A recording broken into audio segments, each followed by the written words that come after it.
Graba. El siguiente video fue preparado por las profesoras Bárbara Ortiz Soler y Laura Melchiorre como trabajo final para el seminario Fundamentos para la Enseñanza y el Aprendizaje de las Ciencias Naturales y Exactas en el marco de la Maestría en Educación en Ciencias Exactas y Naturales de la Facultad de Humanidades y Ciencias de la Educación de la Universidad Nacional de La Plata.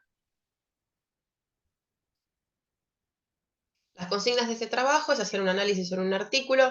Hemos elegido el artículo de la regulación de los obstáculos en el aprendizaje de la evolución de Pérez, Gómez Galindo y Galli y considerarlos referentes teóricos de la misma. Vamos a hacer una contextualización de este trabajo, recuperando ideas tratadas en el seminario, haremos una breve descripción del mismo y luego haremos algunos aportes vinculados a la didáctica de la ciencia y de nuestra propia experiencia.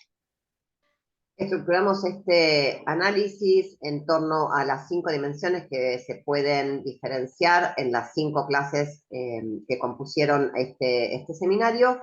A la vez hemos seleccionado algunos de los autores propuestos en cada una de las clases y hemos complementado la propuesta teórica del seminario con 2 textos, uno del propio González Gali y otro de Federico Navarro y Andrea Rebelchón.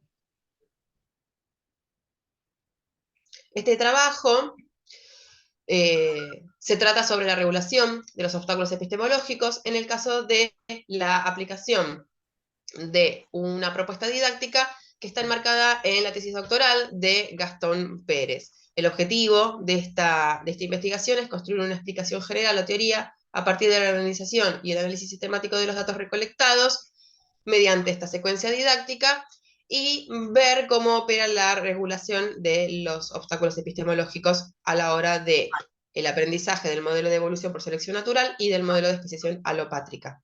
Mediante esta investigación, los autores concluyen que los obstáculos epistemológicos pueden ser regulados mediante estrategias didácticas tanto individuales como colaborativas, que se pueden distinguir distintos grados de esta regulación y que estas regulaciones pueden pasar del dominio específico al campo del conocimiento o del dominio general.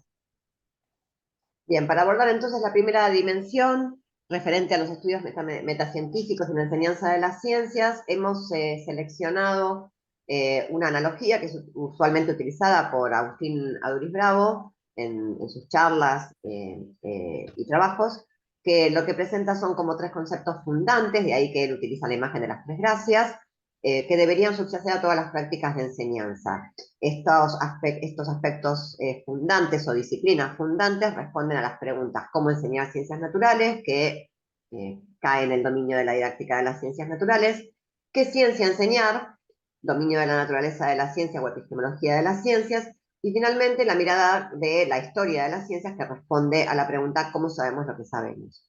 A esta propuesta de Agustín, y que es una propuesta usual que todos los que nos dedicamos a la educación en ciencias y a la educación en didáctica de las ciencias utilizamos, ¿no? Estas mismas preguntas bases, nosotras agregamos, en relación con lo trabajado en este seminario, la pregunta ¿cómo se aprende?, entendiendo que a todo modelo de enseñanza le subyace al menos un modelo de aprendizaje que es producido en el campo de la psicología cognitiva, en las teorías del aprendizaje. En este caso, siguiendo estas 4 pilares, lo que hicimos fue encontrar unidades de análisis o marcadores en el trabajo analizado de la presencia de estas dimensiones. Respecto de la didáctica de las ciencias, creemos que se enmarca en el paradigma constructivista, es bien desde la voz de los autores, ellos proponen la utilización de una unidad didáctica que está basada en la modelización y la metacognición sobre los obstáculos epistemológicos, y para definir los distintos modelos de la unidad didáctica utilizan la propuesta de Neus Sanmartí, autora de una de las autoras más referenciadas de la Escuela Española de Didáctica de las Ciencias Naturales. Respecto de la teoría del aprendizaje, ellos proponen por un lado el procesamiento dual de la mente, en el cual ampliaremos en las próximas diapositivas, y específicamente el aprendizaje autorregulado y la regulación metacognitiva. En cuanto a marcadores de la naturaleza de las ciencias, inferimos que la propuesta didáctica utilizada para la investigación responde a un objetivo alfabetizante de la enseñanza y a una concepción de ciencia que responde al realismo pragmático. Aquí en los autores, con relación a los modelos científicos evolutivos, una ciudadanía crítica implicaría que los estudiantes concluyan sus estudios habiendo desarrollado herramientas, por ejemplo, para la toma de decisiones. Y finalmente, respecto de la dimensión de historia de las ciencias, una de las estrategias que los autores remarcan para el trabajo a nivel de los obstáculos epistemológicos es la comparación de las producciones de los estudiantes, pero también la contrastación o la identificación de estos obstáculos epistemológicos en textos históricos.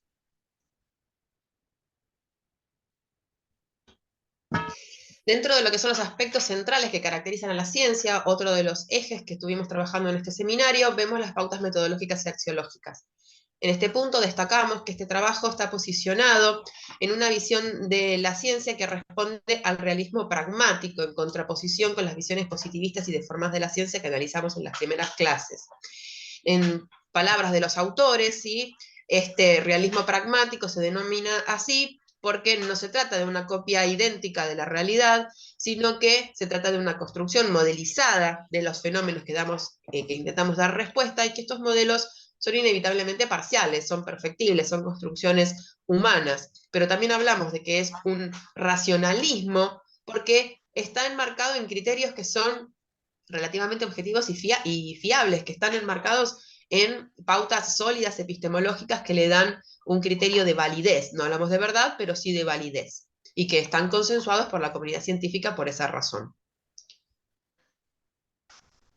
Bien, en relación con la dimensión que responde a los modos o a los modelos que se utilizan para la enseñanza y el aprendizaje, nosotros aquí incluimos un interrogante. Si bien tanto el trabajo como los referentes teóricos utilizados durante el seminario trataron sobre el cambio conceptual, nosotros lo planteamos como un interrogante. ¿Por qué?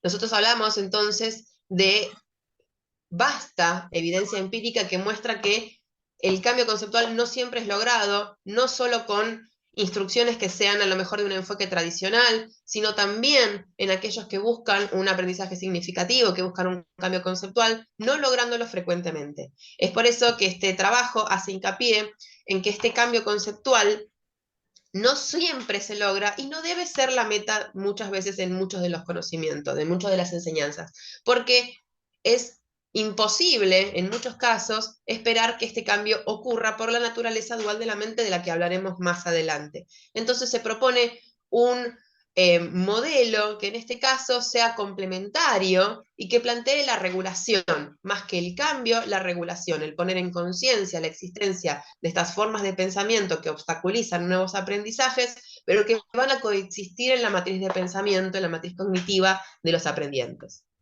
Exactamente. Si bien originariamente se creía que era posible, a partir de una instrucción sistemática y didácticamente pensada, operar a nivel de la matriz cognitiva para producir este cambio conceptual, a medida que pasó el tiempo y que hubo nuevas evidencias que fueron aportadas por la investigación en didáctica de las ciencias, más la investigación en neurociencia de los últimos años, hoy el modelo más ampliamente aceptado es el de la coexistencia de esquemas de pensamiento.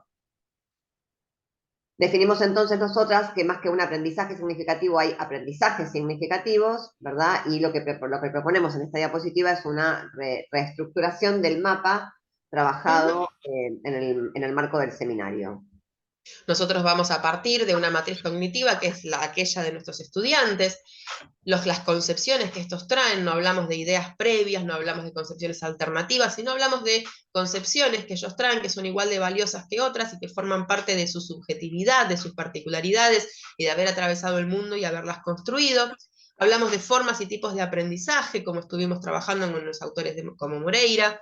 Hablamos de una vigilancia epistemológica, que es esta que traen los autores que analizamos en el artículo a la hora de poner en discusión todos estos procesos que hacen al aprendizaje y a la enseñanza, y que esto se da en la interacción dinámica de los subsensores que integran la matriz cognitiva de aquellos con los que nosotros estamos trabajando.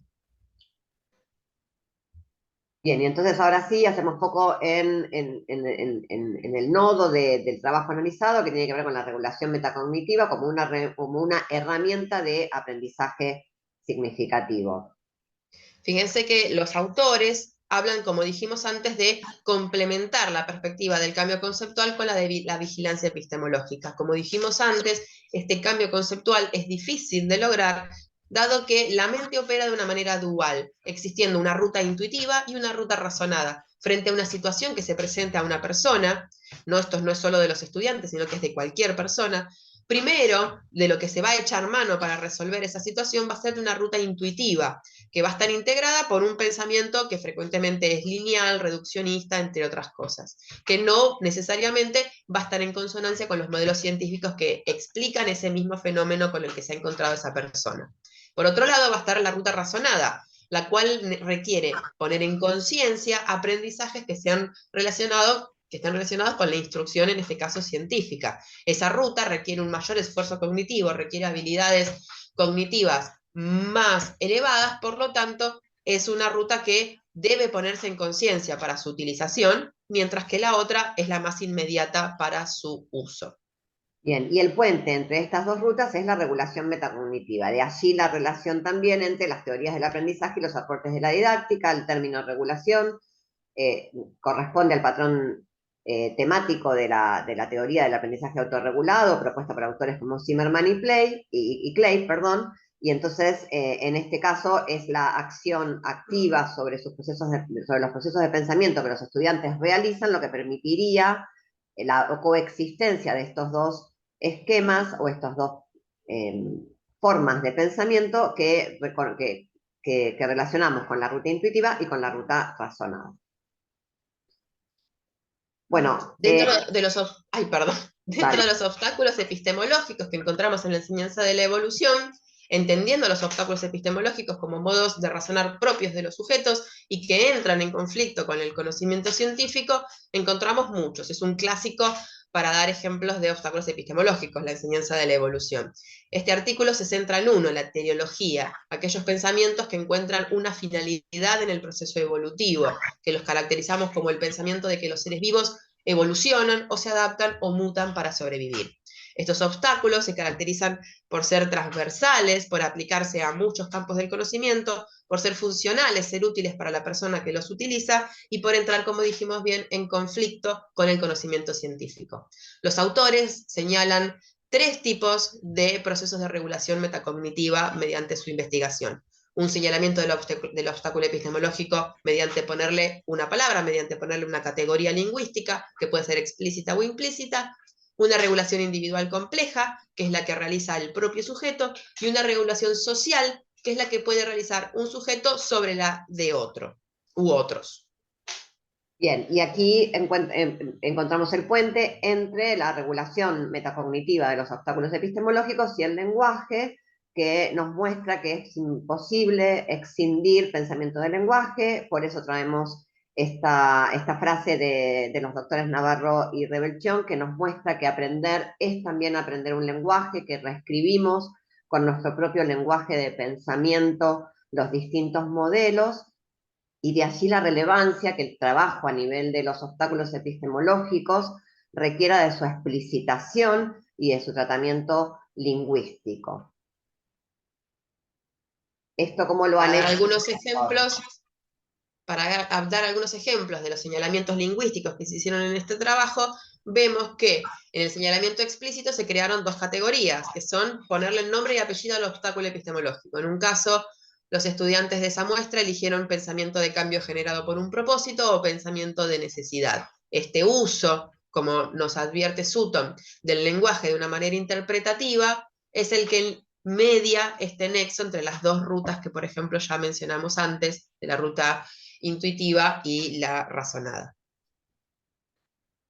Bien, entonces a modo de cierre, ahora sí nuestras voces, más allá del análisis realizado. Nosotros consideramos que una educación en ciencias tiene que ser una educación que emancipe, que brinde herramientas para formar ciudadanos científicamente competentes a la hora de tomar decisiones y que justamente las herramientas que hemos trabajado en este seminario son aquellas que responden a estos objetivos. Eh, Además de, como educadores en ciencias, tener los conocimientos teóricos relacionados con la didáctica de las ciencias, la naturaleza de las ciencias, la historia de las ciencias y las teorías del aprendizaje que subyacen a todo modelo de enseñanza, también consideramos indispensable mantener esta regulación epistemológica sobre nuestras propias prácticas, que son las que nos permitirían reafirmar estas preguntas, ¿no? ¿Por qué y para qué enseñar ciencias naturales en la escuela? ¿Qué ciencia queremos enseñar? ¿Qué concepción de ciencia queremos que nuestros estudiantes construyan? Y finalmente, entonces, ¿cómo lograremos estos propósitos de la enseñanza? Muchas gracias. Hasta luego.